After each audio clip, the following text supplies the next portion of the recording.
afternoon and welcome to the sixth and final session of our webinar series on hazardous waste requirements, the printing sector focus. We're closing out our sixth session series with the topic of hazardous waste tanks and hazardous secondary materials. We're really excited that we've been able to bring you this series, and the whole program has been brought to you by those that you see listed on your screen. We're very thankful for the Wisconsin Department of Natural Resources for working with us, for providing the speakers, and for Great Lakes Graphics Association for hosting all these webinar programs. And we encourage you to check back with the Great Lakes Graphics Association as well as the Wisconsin DNR to look at the programs that we have held over the past couple of months, especially if you've missed one or two. So my name is Marcy Kinter, and I'm the Vice President of Government and Regulatory Affairs for the Printing United Alliance. And I'm just really glad to be with you today and to be able to help walk you through this subject matter. A few logistics. You should be muted. If you aren't, please mute yourself. If you do have a question or a comment, there's a chat box in the lower center of the screen. And we'll get to all your questions at the end of the program, because we are recording this webcast, and this recording, along with the copy of the slides, will be made available to you. And I have put up there the DNR location of the recordings of the past webinar programs. So I encourage you to go ahead and click and also take a look. There's a lot of resources up there for the printing industry. And Hello. So I just wanted to include that in this presentation. Quick, I was just jumping on a webinar. Please mute yourself. Thank you. Yeah. And we will have all information following up in this email, in an email after the program. Of course. Okay. All right. Well, that's the fun of webinars. So just an overview. And so that you know the programs that you can find on both the Great Lakes Graphics site as well as the DNR site. We gave a basic introduction and looked at common violations associated with hazardous waste. We then turned our attention to waste determinations and land disposal restrictions. We talked about the generator status and episodic generation. And remember, all of these programs are based on the new regulations that were issued by the DNR that incorporated the US EPA's new hazardous waste generator standards.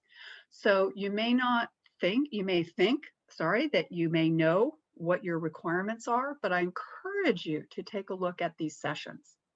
We then took a quick look at management, transport, and reporting. And then our last session focused on inspections and record keeping.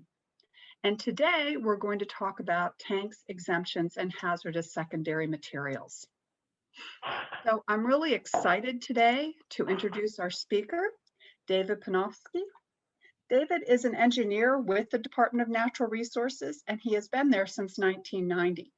He has a bachelor's degree in civil and environmental engineering and has shared responsibilities between the agency's air management and hazardous waste management programs, both of which are very important to the printing industry. He has expertise with hazardous waste regulations in the area of volatile organic compound or VOC fugitive emissions, tank systems, and hazardous secondary materials. And he has been a professional engineer since 2004. So with that, David, I turn it over to you. Great, thank you so much, Marcy. Can everybody hear me okay? Yes. Maybe Marcy can. Okay, excellent. Well, thank you so much for inviting me. And it just seems like there have been some great sessions. I wasn't able to join any of the first 5, but I'm really happy to be part of session 6. So this is what I would describe my presentation, very short, will be, think of it like a 10,000-foot view, maybe 14,000-foot view. I'll give a really broad overview of a lot of things. We could talk probably a full day on any individual slide. Mike could talk about one of the things we'll talk about as well as a separate topic. But what we're going to try to do today is give a pretty high-level view. Well, I've tried to focus much more on my thoughts about some of the things that might come to play from the printing sector. So, you know, dealing with solvent and reclamation of solvent. So that will be a little bit of my focus, but it'll be very broad. So with that, so we'll first talk a little bit about hazardous waste tank systems. So I guess we're on slide 8, maybe, Marcy, and we can go to the overview of haz waste tank systems. We're going to talk about some definitions. We'll briefly discuss design and management standards, both for small quantity generators and large quantity generators.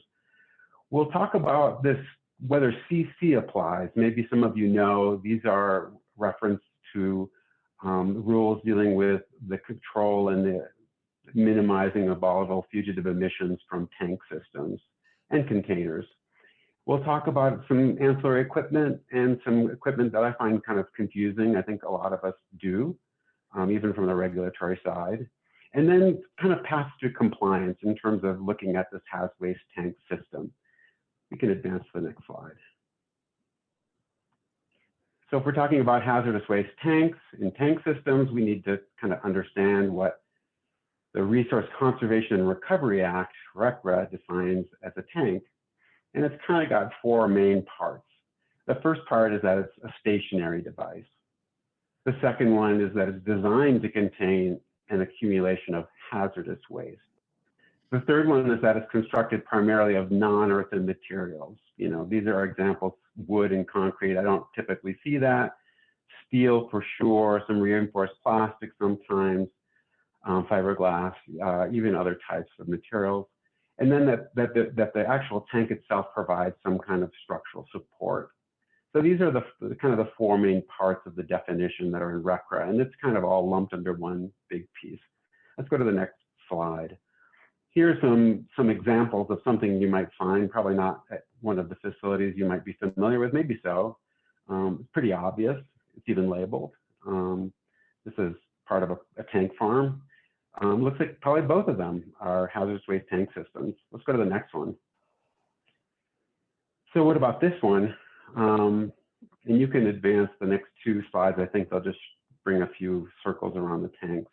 This gets a little bit more confusing. These probably are tanks that some of you might be familiar with. One is not a hazardous waste tank. Another one probably is. And we would view it as a hazardous waste tank because all of a sudden solvent is dirty and is being basically sent to someplace else. Next slide. We should be at the overview of tank system requirements, Marcy. We are. So great. So I've kind of lumped into like 2, 4, 6, 8 little boxes here. And again, one could talk quite a bit at each one of these little things. On the left-hand side are things that apply to small quantity generators and to large quantity generators. In large quantity generators, the rules that are dealing with tank systems are in Subchapter J. So they also, if it was a treatment, storage and disposal facility, those would be also Subchapter J in a different part of the code in 664. So things that are common to both are many, labeling, that tanks need to be labeled, and there needs to be some kind of record keeping for dating. There are general operating procedures to avoid spills and overflows and ruptures and leaks and all those kinds of things. There need to be periodic inspections for tanks and overflow controls, and in some cases, corrosion protection systems. There is a spill response program requirements that has containment procedures and notification and prescribed repair and prevention measures. And then we go to the LQG requirements, and there are a whole bunch of things that are pretty specific for LQGs, for the large quantity generators. And that's these design and installation standards that usually are done via a professional engineer certified.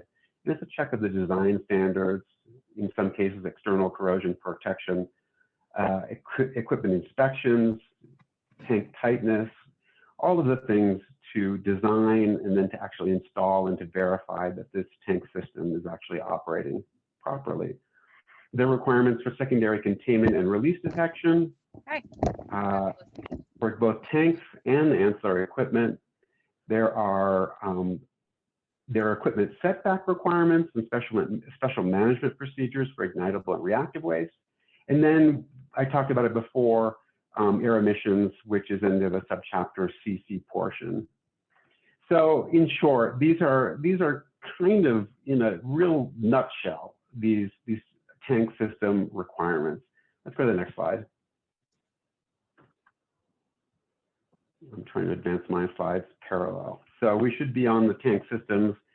So the tank systems aren't just the tank itself. It includes all of the parts and pieces. That's why we call it a tank system. It includes these things that we call ancillary equipment. And here's some examples. You've seen them all in facilities: piping of various kinds, fittings and flanges, ways of connecting joints and making turns, pumps of all sorts and flavors and sizes, valves of all sorts of kinds. So these are just some examples of ancillary equipment that are really part of the tank system. Next slide. This is a slide that's very busy, but in short, it's sort of a flow chart for whether subchapter CC, whether the fugitive air emission standards would apply to a tank system. So the key here is that if you're not an LQG, it probably doesn't apply. If you're an LQG, it might.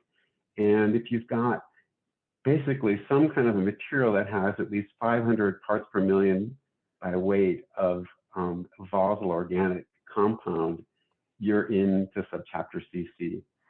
And there's some different exclusions and ways out of that as well, but it's not that easy actually to get out. So subchapter CC again is to try to reduce the emissions of volatile organic compounds, and CC is for tank systems and also container systems. Let's go to the next slide. We could do a whole day on CC. Next slide. So here's some, you might want to hit the slide twice because there should be an explanation of what these are. These are kind of two examples of, I think, of a little bit confusing equipment that are associated with tank systems. And these are called a lot of different things, pressure vacuum relief device, PV vent, PV device, often called conservation vent. And these are really important. And let's advance to the next slide. They're pressure operated valves, basically, that allow relief from excess pressure or vacuum from the headspace of these tanks.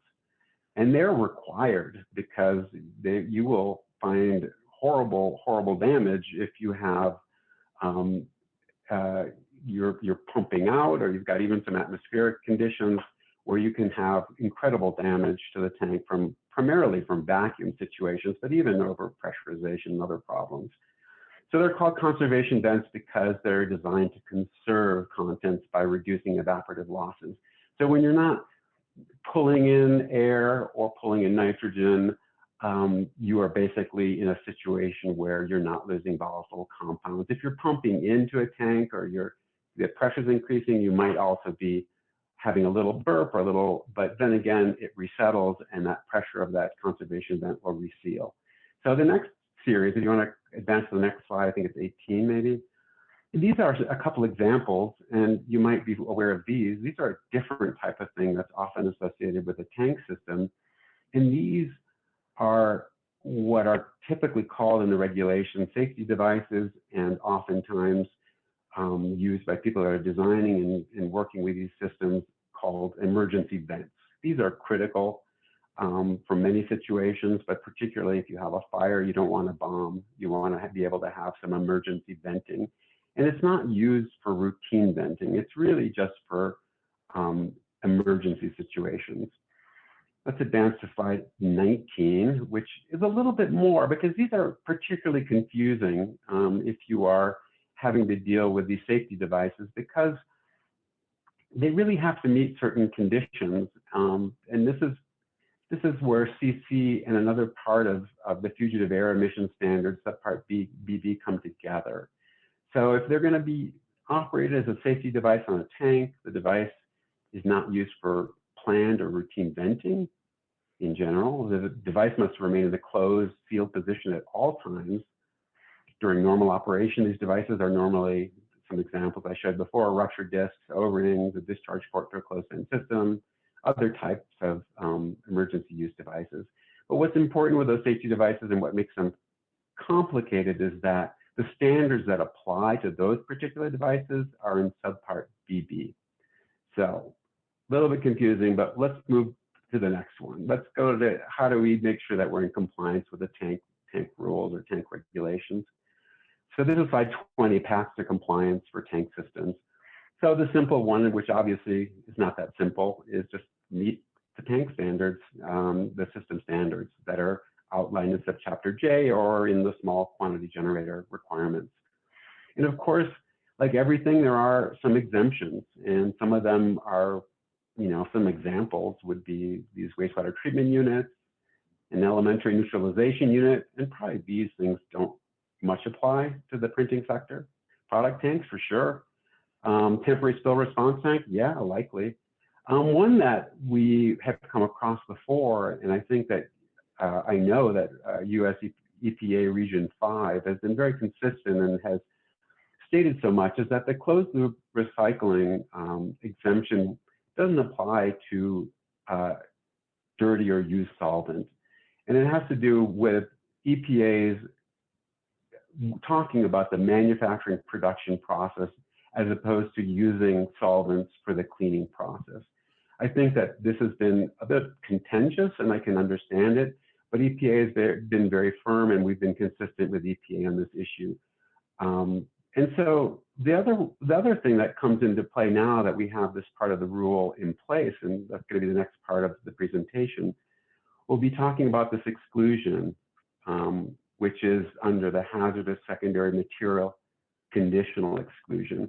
So this is really kind of a way of getting to compliance that we're going to talk about right next. And well, let's go to slide 21, which is the talk right now that I would say a very broad overview, kind of from one bit of an angle, from the printing sector angle, and that's talking about hazardous secondary materials.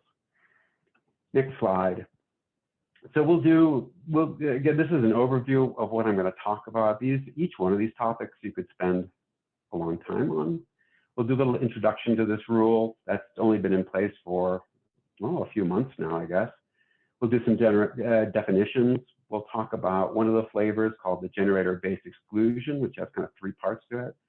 We'll really focus mostly on one. We'll also talk about the transfer-based exclusion, which I believe maybe some of the printers are using that one. We'll very briefly touch on legitimate recycling. I'm sure Mike could do a whole presentation on it. And I'll provide just a couple of resources. Next slide. So for us, it's a little bit new. This DSW stands for the definition of solid waste. And it's a federal definition in RCRA. And you'd think that Wisconsin had a statutory definition of solid waste, which we do, and it is different than this, so it gets a little bit confusing. But what these new additions to this definition of solid waste rule, which was on the books before, but it has a couple pieces in that I think are probably beneficial to the printers, is that it expands types of hazardous secondary materials that can be reclaimed outside of RCRA. However, there are caveats that it's conditionally excluded. And some of those things that were also added with the rule package recently was there was the addition of a definition of legitimate recycling. And that's another topic we could spend quite a bit of time on. Let's go to the next slide. So the parts of the Wisconsin definition of solid waste rule in terms of how it relates to HSM, there are lots of other parts of the rule that we're not going to talk about. But there is the generator controlled exclusion, the transfer-based exclusion, the remanufacturing exclusion, and then the portion talking about legitimate recycling. And we are not going to talk about the remanufacturing exclusion just because it doesn't apply. It's only for a very specific number of sectors in NICE codes. So let's go to the next one, and we're going to talk about some definitions. We'll move on to slide 26. So what is a hazardous secondary material anyway? It is a secondary material, for example, a spent material, a byproduct, or sludge. So spent material should ring some bells, a spent solvent maybe. And when it's discarded, it would be a hazardous waste, as defined in 660.1052. Next slide. Another definition that's kind of important is just to understand who is the HSM generator.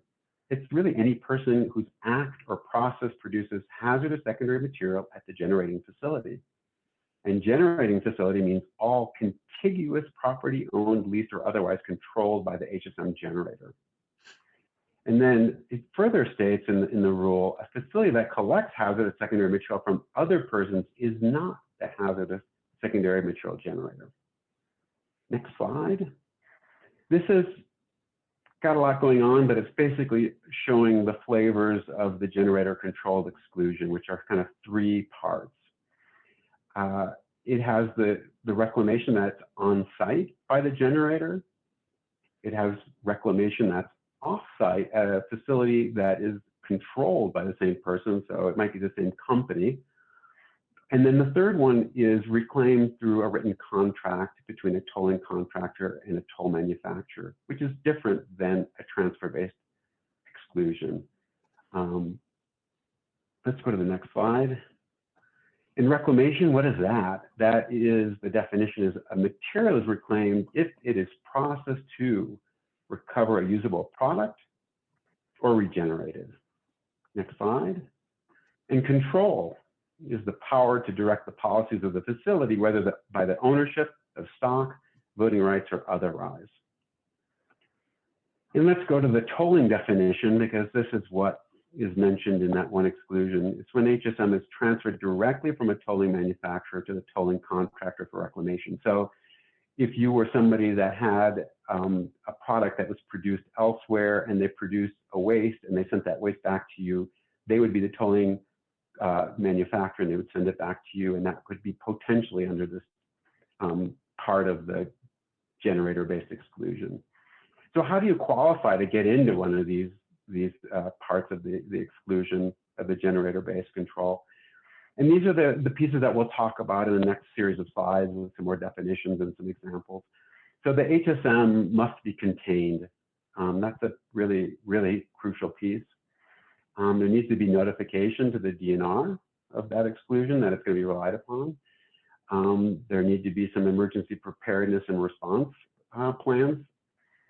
There needs to be some documentation of legitimate recycling, some record keeping of reclamation, and record keeping to refute speculative accumulation.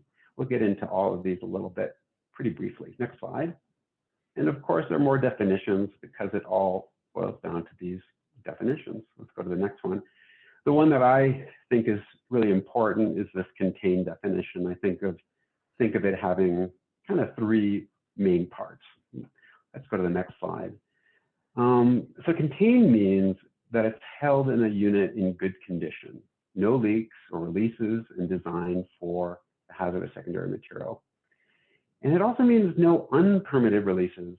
And those unpermitted releases are releases that are not covered by a permit, such as a permit to discharge to water or air, and may include releases through surface transport by precip, or releases to soil and groundwater, wind-blown dust, fugitive air emissions, and catastrophic unit failures. So this is the first part of the definition. Let's go to the next slide.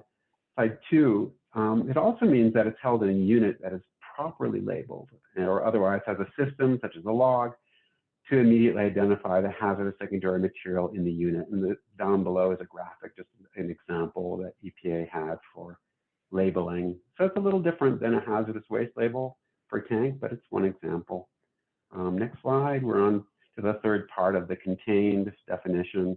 It also means that it's held in a unit that holds hazardous secondary material that is compatible with other HSM that's placed in the unit and is compatible with any materials used to construct the unit and also address any potential risks of fire or explosions. This stuff kind of makes sense. So if you meet The tank standards in subchapter J, you basically are presumptively contained. That might be important if you were transitioning possibly from 665 requirements in subchapter J and looking at HSM and you don't have any compliance issues. You're probably in pretty good shape. Let's go to the next slide. So in summary, kind of the contained definition, it's an important one. It's in 660.1 out of 13M. You know, you can't have leaks. You got to control your air emissions. You got to label it. And if you meet the standards, the tank standards of subchapter J in RCRA, it's presumptively contained. HSM is contained. Let's go on to the next slide. We should be on, let's see, skipped ahead here. We should be on the notification requirement. So this is one of the parts of the exclusion. Excellent. So the generator or reclaimer must notify. And so that's actually gotten pretty simple. And I know Amy's on the line. She was involved quite a bit with the 8712 form. So right now we have this basically the field turned on, and it has this HSM addendum. And this is a requirement before relying on the exclusion that there's notification. And also if a generator is halting the use of the exclusion, they also need to notify. And those are various fields. And let's go to the next slide, and we'll talk a little bit about reporting, or another kind of way of notifying or re-notifying. And it's the same portion of the form, but by March 1 of each odd year is a full report on the even number of years. And so that re-notification needs to also be part of the conditional notification every other year. And that's part of the 8712 form. Next slide.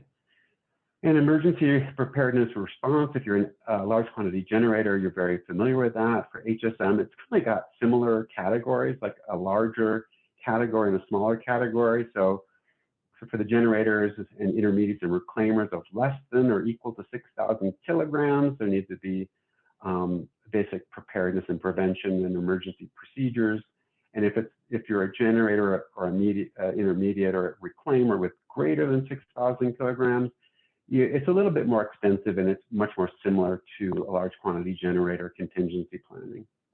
Go to the next slide. So one of the things that needs to be kept are records that you're doing legitimate recycling. And I want to be really brief with this topic, because I think for the printing sector, especially where you're dealing with spent solvent, I think it's really, really easy to make a legitimate recycling claim. So, but still, these records need to be kept. There needs to be a written description of all three factors, and we'll talk about really briefly what those factors are and how the fourth factor is considered. And the records need to be maintained by the facility that's relying on that exclusion for 3 years after the recycling operation has ceased. Next slide. And of course, there are record keeping requirements, and those records should be readily available. You might be familiar with this slide. I think Ben presented this maybe a few weeks ago. Those records need to be maintained for at least 3 years, and they need to be maintained if you're doing other facilities as opposed to a generator location-based. There are tolling arrangements. There are some record-keeping requirements. We just talked about the requirement for documenting legitimacy, and there's also some record-keeping with regard to speculative accumulation. I'll talk about that real briefly. Next slide. So you can't speculatively accumulate if you're relying on the exclusion, and there are probably 6 factors, and Mike could talk about speculative accumulation for maybe half a day, I'm imagining.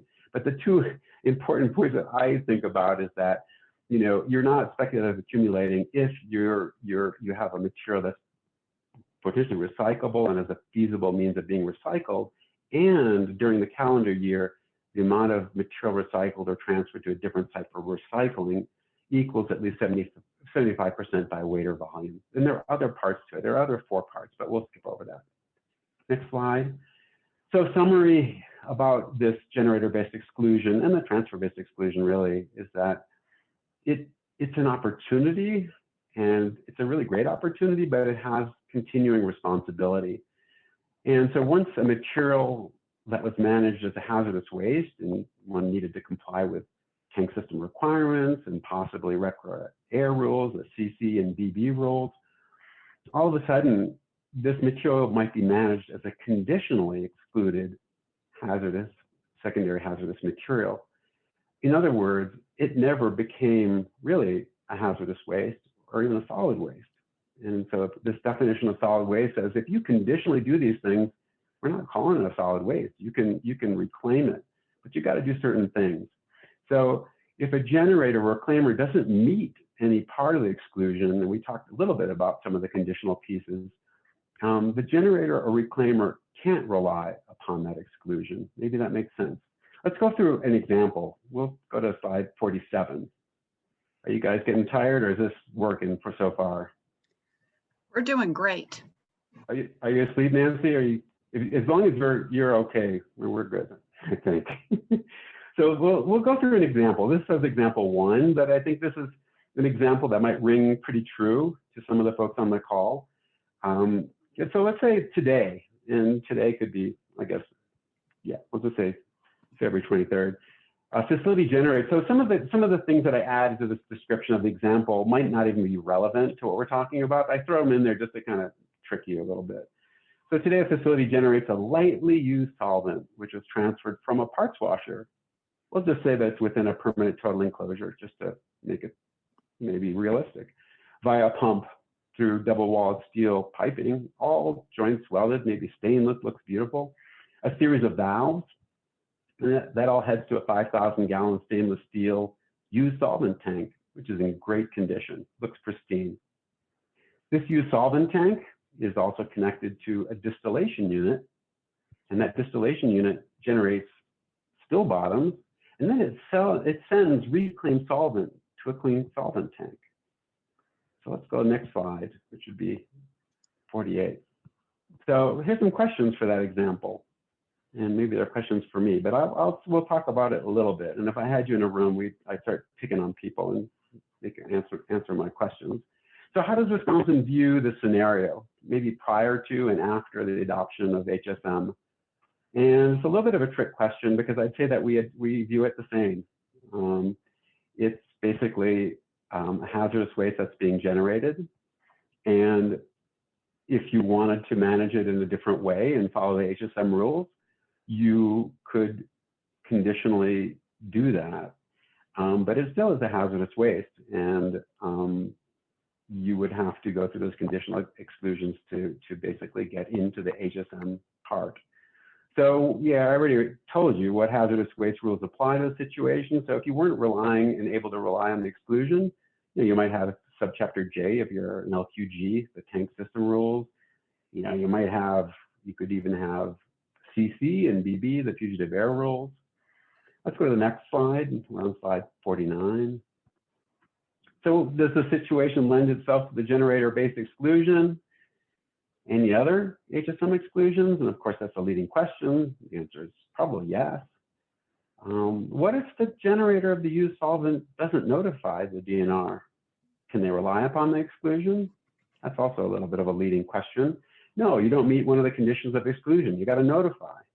What if that solvent that's leaking around the transfer piping or used solvent tank, once the generator has notified and is now relying on that exclusion? So, okay, they notified, but they've got solvent leaking all around. Can they rely on that? Is it contained? So, what if there's an open vent pipe on that tank? Or maybe it's a container and it's not covered by an air permit and the generator is relying upon the exclusion for demonstrating compliance. Would that be okay? Does that meet the definition of contained? No, it doesn't. If you were meeting CC, you wouldn't be able to have an open pipe for venting. You would have a conservation vent, which would be cool. And if you had a conservation vent and maybe an emergency vent with in a closed position, yeah, that would be pretty good. That's a way of showing that it's contained from a fugitive side. Let's go to the next slide here. This is that other portion of the HSM, which is the transfer-based exclusion, which is essentially it allows a generator to send materials to a reclaimer that does not have a record permit or interim status provided by the generator, that the generator has made reasonable efforts to ensure that the chosen reclaimer will properly and legitimately reclaim the hazardous secondary material and not discard it. So if you're not doing your own reclamation and you're sending it to somebody else that does, basically everybody needs to follow those pieces of the exclusion. One of the things that I forgot to mention with that example we were talking about, we had material that was transferred to a distillation unit. Of course, the distillation unit wouldn't have, it's an exempt recycling unit for a generator, so that would not be part of any hazardous waste rules. And of course, once that distillation unit sends clean solvent to a clean solvent tank, that's basically a product tank, and that would not be a hazardous waste tank. So that's getting back to sort of what regulations and things apply. I just sort of thought of that. I forgot to bring that up. Let's go to the next slide, which gets a little bit more into the transfer-based exclusions and some of the kind of the requirements in short for the generators. That those materials have to be legitimately recycled. I guess obviously that there's not any speculative accumulation of the materials, that there's notification by the 8712 form, that materials are contained. This should sound really familiar, right? That the generator has made reasonable efforts to evaluate the reclaimer and the intermediate facility to determine that those facilities will safely and legitimately recycle, and that has to be updated every 3 years. Those would be records that would need to be kept. The generators must perform contractual arrangements with intermediate facilities to ensure materials are sent to the reclamation facilities. If it doesn't go directly and goes through an intermediate, we also need to verify that. And they have to maintain those records of offsite shipments and confirmation of receipt. They need to provide notice and obtain consent for exports. Probably not applicable for us. Next slide. And so in this exclusion, there are responsibilities both for the generator, but also for the folks that are taking and reclaiming the material. It has to be done legitimately. You would want them to do that, of course. It can't be speculatively accumulated, the materials that are sent. There needs to be a notification from that reclaimer. Materials also have to be contained and managed in a manner at least as protective as analogous raw materials. So they basically have to take care of this stuff and keep it contained. They have to manage any recycling residual safely.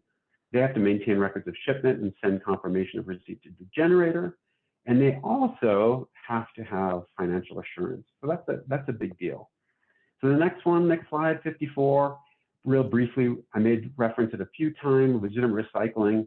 It's in 660.43. And so legitimate recycling is sort of counter to what has been called early on in the regulations as sham recycling. So sham recycling is recycling that is not legitimate.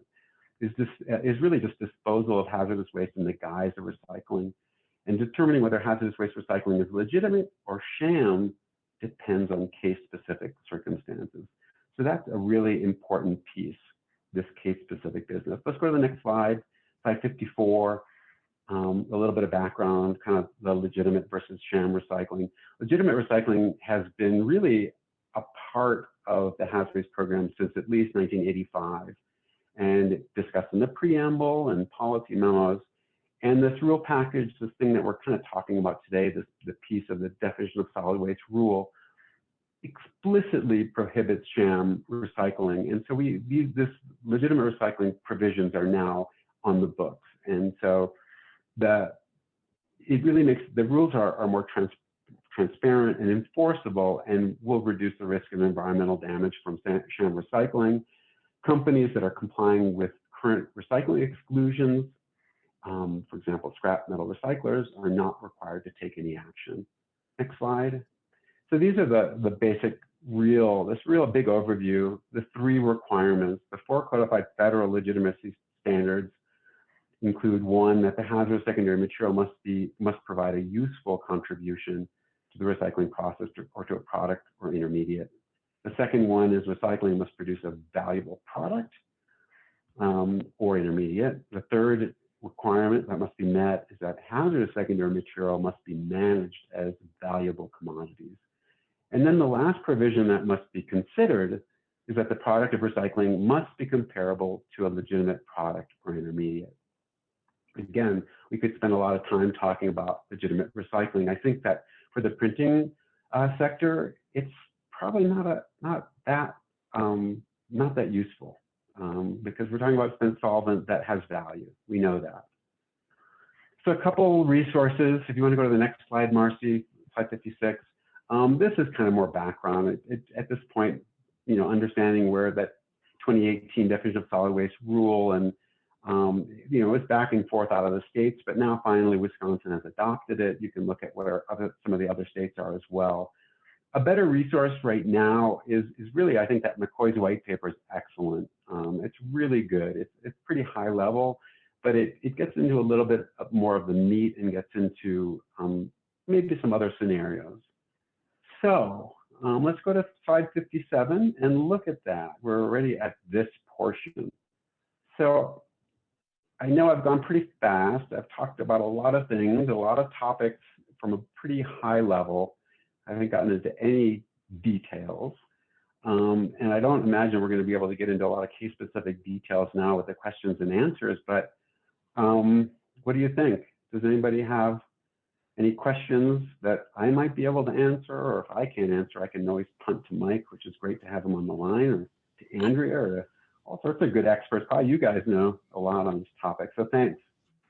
Great. So Joe, do we have any questions? We do. It says in example 1, if the facility cannot reuse all the reclaimed solvent on site, can they ship it to an off-site facility for reuse? I believe the answer would probably be yes. You know, if we're talking about it in the context of HSM, you know, I don't see why the transfer-based exclusion as well as the generator-based exclusion might not be able to be relied upon. Of course, there are all those requirements, but Mike, what are your thoughts? Have you seen any examples where that's the case?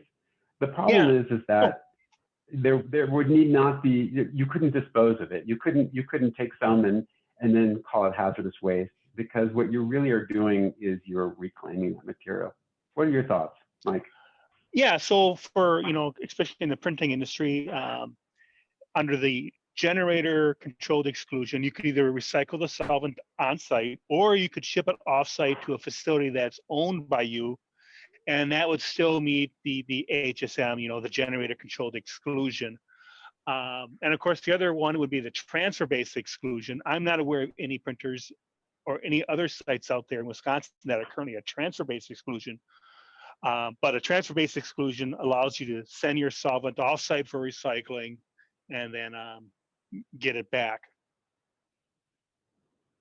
Well, it wouldn't even require you to get it back. No, it would just require you to have it be properly reclaimed. So it has to be reclaimed. we know that in the case, in some cases, you know, maybe you're sending it to a facility that is sending you back your solvent or a blended solvent or something else. But so yeah, I don't think that would be precluded. I think that the key is that, well, Mike, what would you say if somebody wanted to discard some of it as a hazardous waste?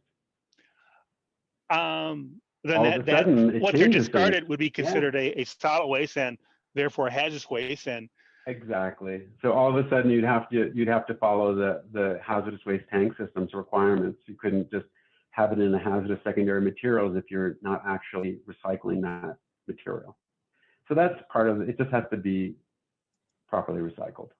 yeah, just kind of to go over what David was saying earlier, you know, prior to the adoption of the rule on September 1st, you know, the printers, you know, you guys, if you had a tank system and you recycled the solvent on site, that solvent prior to September 1st was considered a solid waste.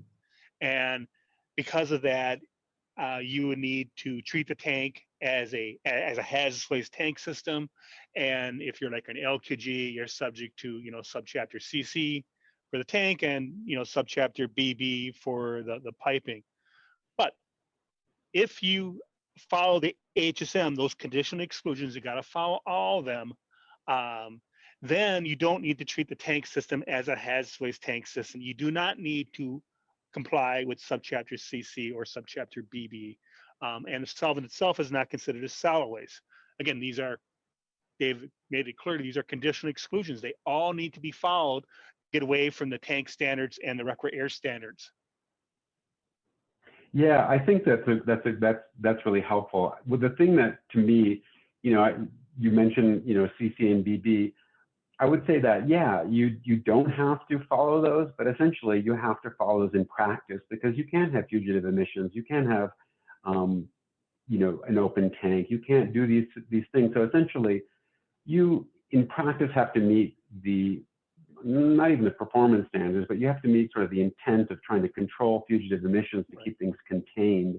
But you don't have to keep records and do all of the types of ways that are part of a, like an LDAR program, for example. Right. You don't need the like secondary containment, and all those other things that go with the tank requirements. Right. Exactly. But you can't have a leaky tank so either. Right. So, these become compliance issues. So, I think, was Ben presenting the last time, talking a little bit? Well, for our hazardous waste, field inspectors, when they go out to facilities that are relying upon exclusion, some of the things that were part of the second questions that I was asking about the example, what if you have leaking solvent out of ancillary equipment? What if you have leaking solvent out of the spent solvent or the HSM tank? Can a generator rely upon the exclusion? Well, all of a sudden, you don't meet those conditions of exclusion if the material isn't contained. So that becomes a compliance issue. So that one really has to be on top of regular inspections. So even if you might not be required to do all sorts of inspections that are part of the tank system's rules, it would make a lot of sense to have procedures in place that you're on top of your systems if you're going to rely on exclusion. There's a question out here: what type of shipping paper is required when sending a material offsite for a transfer-based exclusion? Would a hazardous waste manifest be required? So, as we had said earlier, when you manage something under the HSM hazardous secondary materials, it's not considered a solid waste. If it's not a solid waste, it's not considered a hazardous waste under RCRA. And because of that, a hazardous waste manifest would not be required. But there may be DOT requirements, such as a bill of lading or something like that for that material. Right. I could have had some extra slides. I called my slides because I thought I was going to go over, but well, that's okay. So I'll ask those that are on the program. I put up a slide that talks about all the different programs. And so if you have been attending our programs regularly, we thank you, first of all. And maybe you've gone back and now you might have a question or two on one of the other topics that we addressed. So if you do have any questions, we have quite a few DNR folk on the call that would be able to answer your questions. So if you do, please enter them into the chat box, and we can have a conversation on any of these topics, including the one that David talked about today, but any one of these topics that you might now have a specific question on. So I don't know, Joe, if there's any other questions in our chat box. No. Okay, we'll give it a few seconds and I'll put David's contact information up. And if we don't have... Hey, Marcy, this is Gary. I had a question in the chat box, but maybe it's not showing up. Hold on, let me scroll down. Oh, okay. For HSM, where a solvent is being recovered on site with a still, does only the still bottom have to be counted towards the generator status? If yes, would this apply to a waste being sent off-site?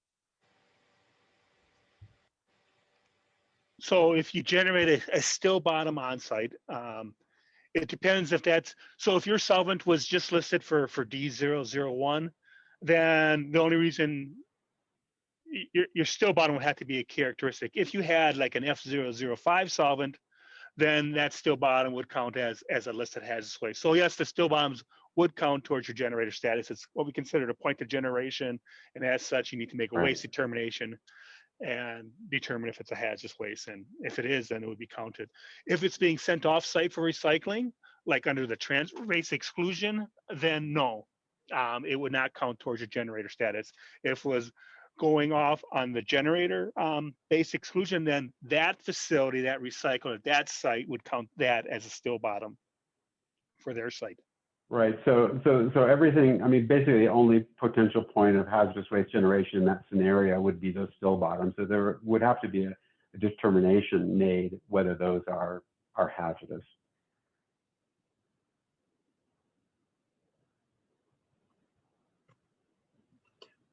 Okay. Well, great questions and great discussions. And I want to thank everyone again for joining us. And this completes our last program in our session of 6 programs on the hazardous waste generator standards. I want to thank the Wisconsin Department of Natural Resources for participating with us, and also thank Joe Lyman from Great Lakes Graphics Association for hosting all these programs. So with that, I will close out. You will be getting a copy of the slides and a link to the recording of the program in an email. And if you do have any questions whatsoever, you do know how to get a hold of us. Thank you so much and have a great afternoon.